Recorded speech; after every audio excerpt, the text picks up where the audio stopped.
But this one feels particularly pressureful. Like this one feels like it has a very different added layer of pressure for both parties, for both groups of people, for the single people and for the people in relationships.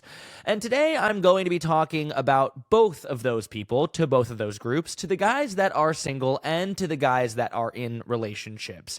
And you may ask yourself, well, Josh, how are you going to talk to both of those groups of people because they are in entirely different situations? And yes, of course they are. But the common denominator here and the uniting force on this day of Valentine's Day is the pressure that we place on this day. There is a pressure that I think every guy feels on Valentine's Day, whether it's to make it happen or to make it right. And what I'm going to attempt to do in this episode is to simplify some of that pressure, ease it a little bit, take some of the pressure off, and share a few things or ways that I think will help you take the pressure off or put a little bit of that weight of the pressure down for both groups of people. So whether you are single or in a relationship, I think you will find something of value in this episode. So I'm going to start with the single guys here because I think the pressure on the single guys is heavier than the pressure on the relationship guys.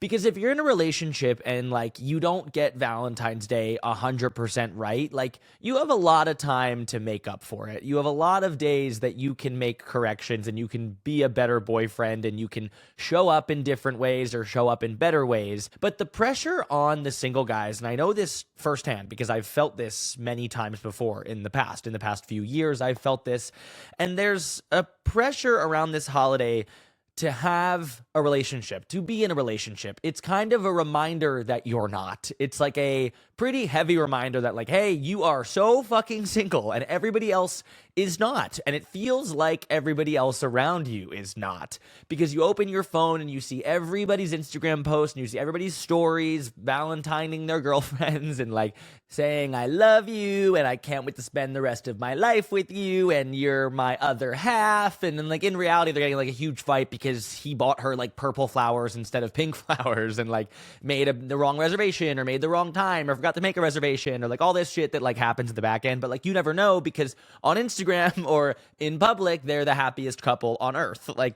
There's all these things and these reminders that make you remember just how single you are. And this holiday inherently kind of makes you feel worse about the position that you're in, or makes you feel like you've maybe done something wrong or not well enough that resulted in your singledom, or makes you just feel really kind of shitty. And that is the biggest pressure that Valentine's Day gives the single group of people, and it's not the truth and it's not the case, and we shouldn't be held to a day to make us feel this way, but nevertheless it happens. Nevertheless it is going to happen, and I think I'm going to give you a couple ways to make it a little lighter, make it a little less, because regardless of what I say here, when Saturday comes around, you'll probably feel some of that. I think that makes sense. You're human. You're a normal, whatever age guy.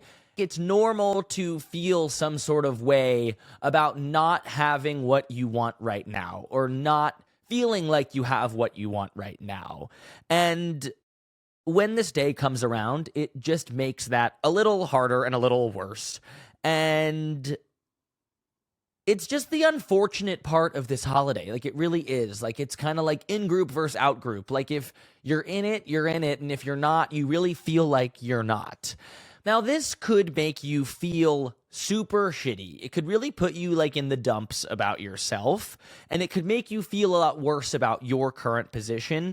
Or you could try your best to let that kind of wash over you. That feeling is going to come up because it's inevitable, and I've experienced it, so I can speak from firsthand experience that it was probably going to come up.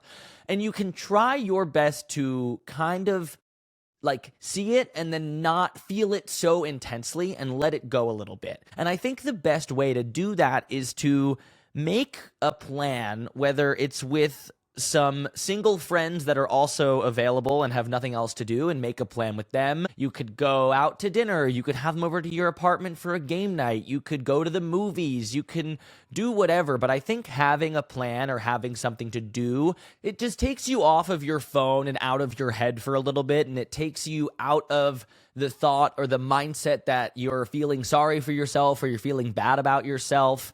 And I think having a plan is the best way to do that.